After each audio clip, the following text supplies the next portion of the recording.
மதுரையில் முருகன் பக்தர்கள் மாநாடு நடக்குது. இந்து முன்னணி ஏற்பாடு பண்ணியிருக்கு. இது நடக்கிறது மூலம் திமுகவுக்கு கலக்கமா இருக்கா? திமுகவுக்கு எந்த விதத்திலும் எந்த கலக்கமும் இல்லை. இது பக்தர்கள் மாநாடே இல்லைங்க. இது பக்தர்கள் போலி பேரில் ஒரு பக்த போலிகளின் மாநாடு. இந்த மாநாட்டுக்கு ஸ்டாலின் அவர்கள் வர வேண்டும் என்றும் வேண்டுகோள் விடுக்க இருக்கிறாங்கிறான். இவர் மதச்சார்பில் இல்லாத ஒரு நாட்டினுடைய ஒரு மாநிலத்தினுடைய முதல்வர். அதனால் அவர் போக வேண்டும் என்று கட்டாயம் கிடையாது. முதலமைச்சரை அழைத்தோம், அவர் இந்து விரோதி என்ற காரணத்தினால் அவர் முருகபக்த மாநாட்டுக்கு வரவில்லை என்று ஒரு பிரச்சாரம் செய்து அதன் மூலமாக குழம்பிய குட்டையில் மீன் பிடிப்பதற்காக இந்து முன்னணியும் பாஜகவும் முயற்சி செய்து கொண்டிருக்கிறார்கள். ஒரு கழகத்தை எப்படியாவது தமிழ்நாட்டில் ஏற்படுத்த வேண்டும். சட்டமன்ற தேர்தல் முன்கூட்டி வரப்போகிற காரணத்தில் முன்கூட்டியே ஒரு ஏற்பாடு, அவ்வளவுதான். பக்தர்களுக்கு எதிராக இந்த அரசாங்கம் செயல்படுகிறது என்று பாஜகவும் இந்து முன்னணியை கூறக்கூடிய சூழ்நிலையை ஏன் அரசாங்கம் உருவாக்கணும்? பிஜேபி 3% 10% 3% கூட யாரோட உதவியோட வந்தீங்க? நீங்க தனியா நின்னப்போ 2% 3% வாங்கிட்டு இருந்தீங்க. ஒன்னு உங்க கூட பிஎம்கே இருக்கணும், இல்ல ஏடிஎம்கே இருக்கணும். இவங்க யாராவது கூட இருந்தாங்கன்னா 10% 18% கூட வந்திருக்காங்க போன தடவை. குறைந்தபட்சம் உங்க குடும்பத்துல யாருக்காவது முருகன் பேர் வச்சிருக்கீங்களா? முருகன் என்ற தமிழ் கடவுள் பெயரை எத்தனை குடும்பங்களில் இங்க வைத்திருக்கிறீர்கள்? நீங்க திருப்பரங்குன்றத்தில் மத கலவரத்தை ஏற்படுத்த முயற்சி செய்தீர்கள். அங்க இருக்கிற மக்கள் முறியடித்தார்கள்.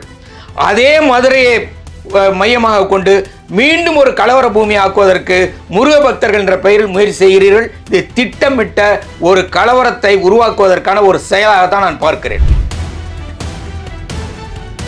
50க்கும் மேற்பட்ட உலக நாடுகளில் 100 கோடிக்கும் அதிகமான ஆகாயம் தமிழ் பார்வையாளர்களுக்கு பேரன்பும் திருநன்றியும்.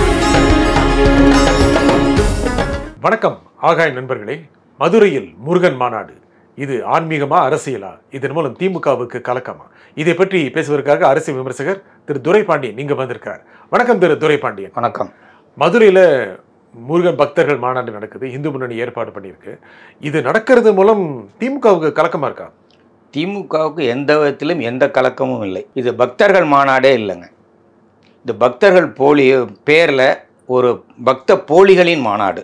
எப்படி ஒரு முகமுடி, பக்தர்கள் என்ற முகமுடி அணிந்து கொண்டு அவர் நடத்துகிற மாநாடு. ஏன் பக்தர்கள் தானே நடத்துறாங்க? பக்தர்கள் நடத்துறங்கிற பேரில் ஆர்எஸ்எஸ், விஸ்வ இந்து பரிஷத், பாஜக அவங்க பக்தர்கள் இல்லையா? அவங்க ஒரு அரசியல் கட்சி அங்கே வேலையே இல்லை. ஒரு கோயிலில் அல்லது ஒரு சர்ச்சில் அல்லது ஒரு தொழுகை நடத்துகிற இடத்துல அங்கே அரசியல் கட்சிக்கு வேலையே கிடையாது. இதுதான் மதச்சார்பின்மை தத்துவம் என்பது. எந்த கட்சியும் சார்ந்திருக்கோ, எந்த மதத்தையும் சார்ந்திருக்கக்கூடாது என்பது தான் மதச்சார்பின்மை. இதை இந்திய நாட்டினுடைய அரசியல் சட்டம் சொல்கிறது. அது மட்டும் அல்லாமல் அரசியல் சட்டத்தினுடைய 51வது பிரிவு மிக அருமையாக விஞ்ஞானபூர்வமாக சயின்டிஃபிக் டெம்பரை உருவாக்குவது தான் நம்முடைய நோக்கம் என்றும் எழுதி வைத்திருக்கிறது. ஆனால் இவர்கள் அப்பட்டமாக ஒரு மத கலவரத்தை ஏற்படுத்த வேண்டும் என்ற நோக்கத்தோடு சங்கிகளை பயன்படுத்தி எப்படி ராமர் கோயில் கட்டுவதற்கு முன்னால் ஒரு ரத யாத்திரையை தொடங்கினார்களோ, எப்படி ஒரிசா தேர்தல் சமயத்தில் அங்கே பூரி ஜெகநாதர் கோயிலில் இருக்கிற சாவி காணாமல் போய் தமிழ்நாட்டில் மாட்டிக்கொண்டு விட்டது என்று கொச்சைப்படுத்தி இந்திய நாட்டோட பிரதமர் பேசினாரோ, அதே போல் ஐயப்பனை பயன்படுத்தி எப்படி கேரளாவில் ஓட்டு வாங்குவதற்கு முயற்சி செய்தார்களோ, அதே போல் தமிழ்நாட்டில் ராமரை பயன்படுத்தினாலும் வாக்கு வராது, ஐயப்பனை பயன்படுத்தினாலும் வாக்கு வராது, வேற எந்த கடவுள் பெயரை சொன்னாலும் வாக்கு வராது என்ற காரணத்தினால் பெரும்பான்மையாக இருக்கிற இந்து அப்பாவி மக்கள் அவர்கள் வணங்குகிற முருகன் பெயரில் இன்னைக்கு ஒரு மாநாடு நடத்துகிறேன் என்று சொல்கிறார்கள். இது ஒரு முகமூடியை அணிந்து கொண்டு பாஜகவுக்கு வேலை செய்வதற்காக இப்படி ஒரு மாநாட்டுக்கு ஏற்பாடு செய்திருக்கிறார்கள். இதற்கு முன்னால் இந்த ஏற்பாடை பண்ணாங்க. 2021 தேர்தலுக்கு முன்னால் முருகன் வேலை ஏந்தி கொண்டு ஒவ்வொரு ஊராக போனார். பழனிமலைக்கும் போனார்.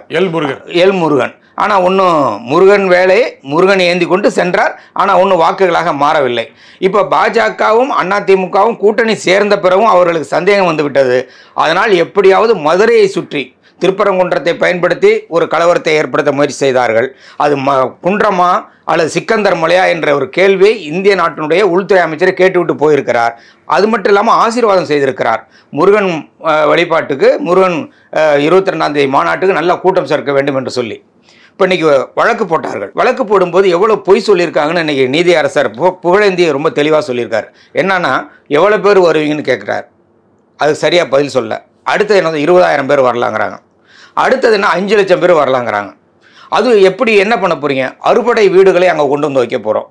நீங்கள் அறுபடை வீடு வேணாலும் கொண்டு வந்து வச்சுக்க, ஆனால் வழிபாடு நடத்துறது, பிரசாதம் கொடுக்குறதெல்லாம் வச்சுக்கக்கூடாது. ஒன்று, முதல்ல எத்தனை பேர் வருவாங்கிறத நீ திட்டமிட்டு சொல் என்று அவர் கேட்கிறார். கடிதம் மூலமாக நீங்கள் சொல்ல வேண்டும். அதை பார்த்து தான் காவல்துறை உங்களுக்கு அனுமதி கொடுக்கும் என்றும் சொல்லியிருக்கிறார். ஆனால் இவர்கள் உண்மையை பேச மறுக்கிறார்கள். அவருடைய நோக்கமே என்னன்னா, திட்டமிட்டு கூட்டத்தை கூட்டிவிட்டு ஏதாவது கலாட்டாவை செய்துவிட்டு, நீங்கள் பல வழக்குகள் என்னால் சொல்ல முடியும். அதாவது குஜராத்தில் கலவரத்தை தூண்டியது யார், அயோத்தியில் கலவரத்தை தூண்டியது யார், இப்படி என்று யாருக்கு காரணமாக இருந்தவர் என்று பல விஷயங்கள் நமக்கு தெரியும், அனுபவத்திலிருந்து சொல்லுகிறோம். கொன்றது மட்டுமல்ல அவருடைய நோக்கம். காந்தி கொன்றதை பயன்படுத்தி இந்திய நாட்டில் இந்து முஸ்லிம் கலவரத்தை திட்டமிட்டு ஏற்படுத்த வேண்டும் என்று என்ன திட்டமிட்டார்கள்? காந்தியை கொன்றது ஒரு முஸ்லீம் என்று பரப்புவதற்கு முயற்சி செய்தார்கள். ஆனால் அன்னைக்கு லார்ட் மவுண்ட் பேட்டன் அவர்களும் நேரு அவர்களும் வானொலியில் ஒரு அறிவிப்பு செய்ய சொன்னார்கள். என்ன அறிவிப்பு தெரியுங்களா? காந்தியை கொன்றது ஒரு இந்து தான் என்று ஒரு அறிவிப்பு செய்ய வேண்டிய ஒரு சூழல் ஏற்பட்டது. அதனால் இவருடைய கடந்த காலத்தை பார்க்கிற பொழுது, அயோத்தியில் இவர்கள் நடந்து கொண்டதை பார்க்கிற பொழுது, குஜராத்தில் இவர்கள் நடந்து கொண்ட விதத்தை பார்க்கிற பொழுது, இன்னும் பல இடங்களில் இந்தியா முழுவதும் இவர்கள் நடந்து கொண்ட விதத்தை பார்க்கிற பொழுது, திட்டமிட்டு தமிழ்நாட்டில் தேர்தலுக்கு முன்னால் ஒரு கலவரத்தை ஏற்படுத்த வேண்டும். இந்த கலவரத்தை எப்படி வரும்? அரசாங்கம் இருக்குல்ல, தமிழ்நாடு அரசாங்கம். தமிழ்நாடு ஆமா, நீங்க ஒரு கல்லை விட்டு அடிப்பீங்க, நான் தடுக்க வருவேன், போலீஸ் வந்தோன்னா போலீஸ் முருக பக்தர்களை தாக்கியது என்று ஒரு செய்தி போடுவீங்க. அதோட அவங்க நிறுத்தல, இந்த மாநாட்டுக்கு ஸ்டாலின் அவர்கள் வர வேண்டும் என்றும் வேண்டுகோள் விடுக்க இருக்கிறேங்கிறான். தப்பு யாரு? அதான் நான் சொன்னேன், இந்த நாட்டில் தப்பா நம்ம பல விஷயத்தை புரிந்து கொண்டிருக்கிறோம். எந்த மதத்தையும் சேராமல் இருப்பதுதான் மதச்சார்பின்மை. எல்லா மதத்தையும் சேர்த்து கொண்டு ஒவ்வொரு இடத்துக்கு போவதல்ல மதச்சார்பின்மை. இவர் மதச்சார்பில்லாத ஒரு நாட்டினுடைய ஒரு மாநிலத்தினுடைய முதல்வர். அதனால் அவர் போக வேண்டும் என்று கட்டாயம் கிடையாது. அழைக்கலாம், போகாமல் இருப்பார். போகாமல் இருந்தால் என்ன சொல்லுவாங்க? முதலமைச்சரை அழைத்தோம், அவர் இந்து விரோதி என்ற காரணத்தினால் அவர் முருகபக்த மாநாட்டுக்கு வரவில்லை என்று ஒரு பிரச்சாரம் செய்து அதன் மூலமாக குழம்பிய குட்டையில் மீன் பிடிப்பதற்காக இந்து முன்னணியும் பாஜகவும் முயற்சி செய்து கொண்டிருக்கிறார்கள். ஒரு கலகத்தை எப்படியாவது தமிழ்நாட்டில் ஏற்படுத்த வேண்டும். நீங்க பேசுறது பார்த்தா இது அரசாங்கம் இது தொடர்பான ஒரு கலக்கத்தில் இருக்கிற மாதிரி தானே. அரசாங்கத்துக்கு எந்த கலக்கமும் இல்லைங்க. இல்ல சட்டம் ஒழுங்கை காப்பாற்றுவதற்காக யாராவது ஏதாவது தவறு செய்தால் அந்த சட்ட ஒழுங்கை காப்பாற்ற அரசாங்கம் வந்தது என்று சொன்னால், இந்த அரசாங்கம் முருக பக்தர்களுக்கு எதிரான அரசாங்கம் என்று மக்கள் முன்னால் ஒரு மாய தோற்றத்தை உருவாக்குவதற்கான முயற்சியில இறங்கலாம். அப்படிதான் நோக்கம் அவங்களுக்கு. இல்ல, அந்த மாதிரி முயற்சியில இறங்கணும் அப்படின்னா திமுக செல்வாக்கு குறைஞ்சு நீங்களே சொல்றீங்க. இல்ல, செல்வாக்கு குறையாது, களங்கத்தை ஏற்படுத்தலாம். நீங்க களங்கத்தை ஏற்படுத்துங்கிறீங்க. களங்கத்தை ஏற்படுத்த முயற்சி செய்கிறார்கள் அப்படின்னு தான் சொல்றேன். களங்கத்தை நல்ல தெளிவா நடக்காத போது நீங்க எத்தனை சாத்தியங்களை பத்தி உத்திகளாக யூகங்களாக சொல்றதுக்கான அவசியம் என்ன? நான் ஒரு விஷயத்தை தெளிவா சொல்றேங்க. இவர்கள் முருகன் என்னைக்கு பிறந்த கடவுள்? இன்னைக்கு பிறந்த கடவுளா? கிபி 2ஆம் நூற்றாண்டிலேயே தொல்காப்பியத்திலே இதை சொல்லப்பட்டிருக்கிற, கிமு 2ஆலேயே தொல்காப்பியத்தில் சொல்லப்பட்டிருக்கு.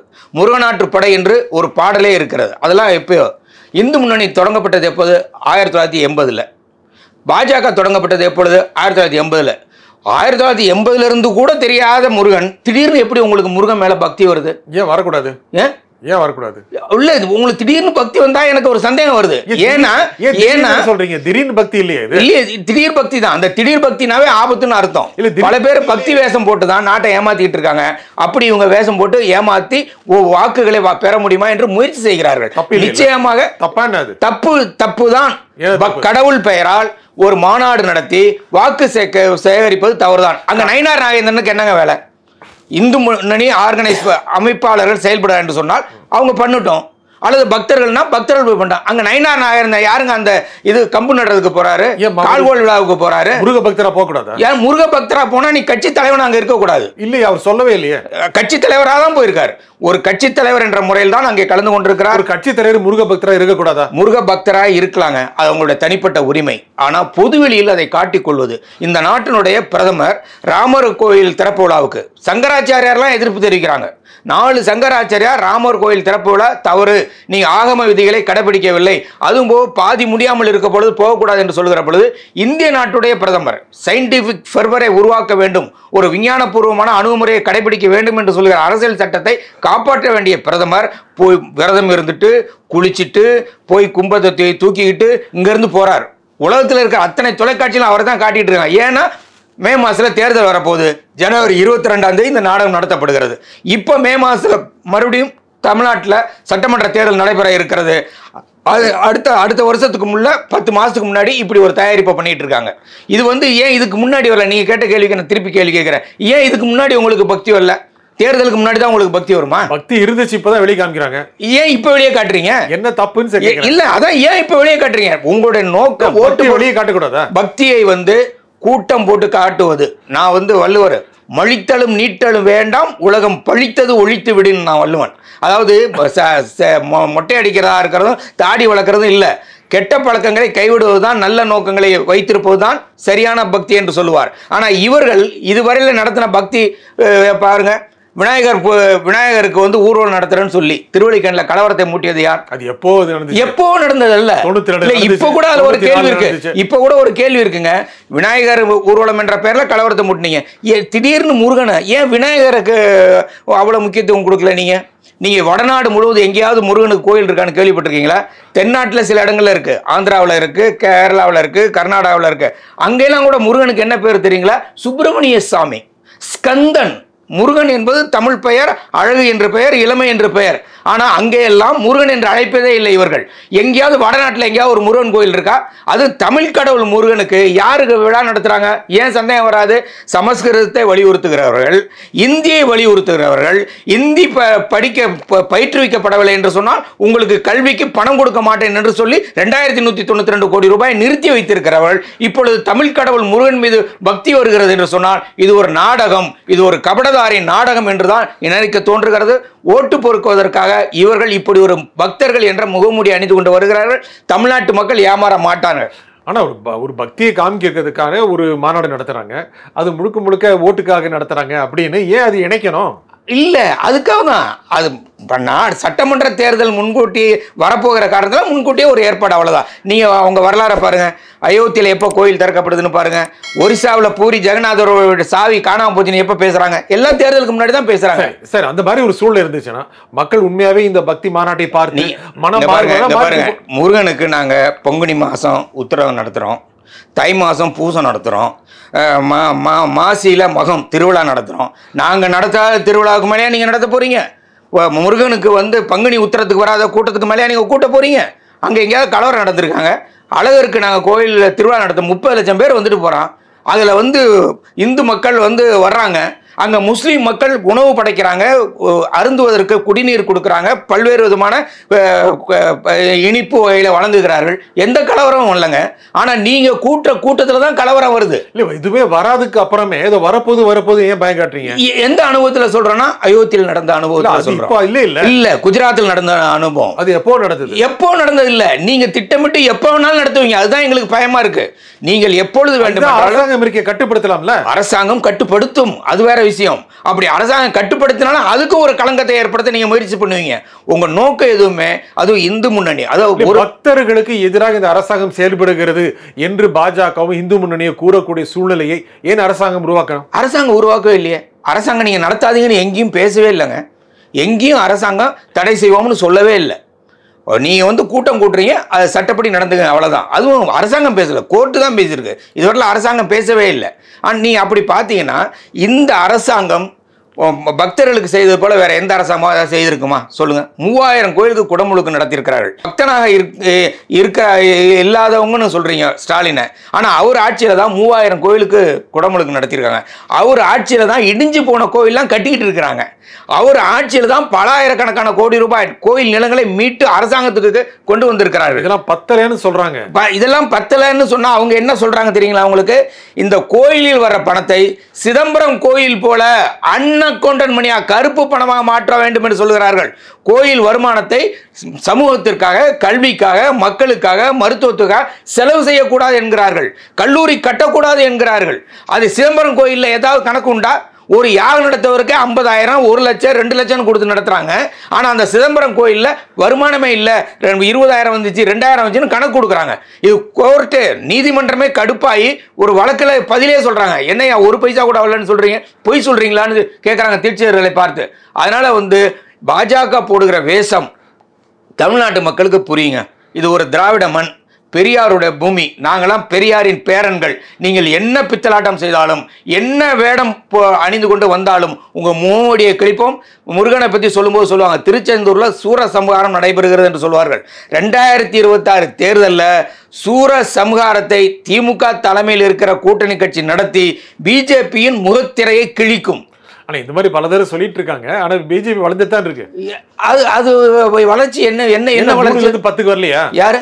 பிஜேபி 3%, 10%. 3% 10% கூட யாரோட உதவியோட வந்தீங்க? நீங்கள் தனியாக நின்னப்போ 2% 3% வாங்கிட்டு இருந்தீங்க. ஒன்று உங்கள் கூட பிஎம்கே இருக்கணும், இல்லை ஏடிஎம்கே இருக்கணும். இவங்க யாராவது கூட இருந்தாங்கன்னா 10% 18% கூட வந்திருக்காங்க போன தடவை. திமுக கூட கூட்டணி தானே பாக்குது. திமுகவோட கூட்டணிக்கு முயற்சி செய்ய யாரு பாக்குறாங்க? திமுகவும் கூட்டணியோட தான் தேர்தல். ஆமா, கூட்டணியோட தான் சந்திக்கிறார்கள். நாங்க ஒன்றும் தப்புன்னு சொல்ல, கூட்டணி இவர்கள் சேருவதை பற்றி எல்லாம் நாங்க பேசவே இல்லையே. பிஜேபி என்ற கட்சி தனியாக நின்று தோற்று போவோம் என்று பயந்து கொண்டுதான் இன்னைக்கு அதிமுகவை கபலீகரம் செய்து விட்டார்கள். அதிமுகவை பயங்காட்டி உருட்டி மிரட்டி பழனிசாமியை அடிபணிய வைத்து தான் கூட்டணி சேர்ந்திருக்கிறார்கள். நீங்க ராஜாதி ராஜா வீராதி வீரன் என்றால் தனியா நிக்க வேண்டியதானே? ஏன் முயற்சி செய்யல? அது எல்லாமே தனியா நிக்கலாமே. நாங்க கூட்டணி, நாங்க ஒரு கொள்கையோட நிக்கலாம். அதிமுக நிக்கலாம். பாருங்க, திமுக தலைமையில் இருக்கிற கூட்டணி ஒரு விஷயத்தில் தெளிவாக இருக்கிறார்கள். மதச்சார்பற்ற இந்தியா, அதில் நாங்கள் தெளிவாக இருக்கிறோம்.